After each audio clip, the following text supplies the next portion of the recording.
Hi friends, welcome to my channel. ఇక ఆనంద వాళ్ళ ఇంటికైతే పోలీసులు వస్తారు. ఏంటి పోలీసులు వచ్చారు అని ఇంట్లో వాళ్ళందరూ టెన్షన్ పడిపోతూ ఉంటారు. ఇక ఎస్ఐ వచ్చి అంటూ ఉంటాడు, విశాల్ అనే వ్యక్తి కనిపించట్లేదని మాకు కంప్లైంట్ వచ్చింది అని చెప్తాడు. అవును, ఆయన ఈ మధ్యన మా ఇంటికి కూడా రావట్లేదు అని అయితే ఆనంద అంటూ ఉంటుంది. అవును మేడం, ఆయన కనిపించట్లేదు. ఆయన లాస్ట్గా వచ్చింది మీ ఇంటికే. అందుకే ఆయన మిస్సింగ్ కేసుకు సంబంధించి మేము ఇంట్రాగేషన్ చేయాలి.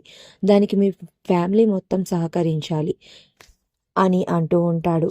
ఇక అలా అన్న వెంటనే అనన్య, కాంచన అయితే టెన్షన్ పడిపోతూ వాళ్ళు విశాల్ని చంపింది గుర్తు చేసుకుంటూ దొరికిపోయామా ఏంటి అని టెన్షన్ పడుతూ ఉంటారు. మేడం, శరణ్య గారు, ముందుగా మేము మిమ్మల్ని ఇంట్రాగేషన్ చేయాలి, మీరు స్టేషన్కి పదండి అని అంటూ ఉంటారు. నాకేం తెలియదు సార్, నన్ను ఎందుకు స్టేషన్కి రమ్మంటున్నారు అని శరణ్య కంగారు పడుతూ అడుగుతుంది. అదంతా ఇంట్రాగేషన్లో చెప్తాం, మీరు పదండి ముందు అని అంటూ ఉంటారు. ఏం కాదు, వెళ్ళమ్మా అని ఆనంద అయితే శరణ్యకి ధైర్యం చెప్తూ ఉంటుంది. ఇక శరణ్యని కానిస్టేబుల్ తీసుకుని వెళ్తూ ఉంటారు. అనన్య తప్పించుకుని శరణ్య ఇరుక్కున్నందుకు శరణ్య అయితే సంతోషపడిపోతూ ఉంటుంది.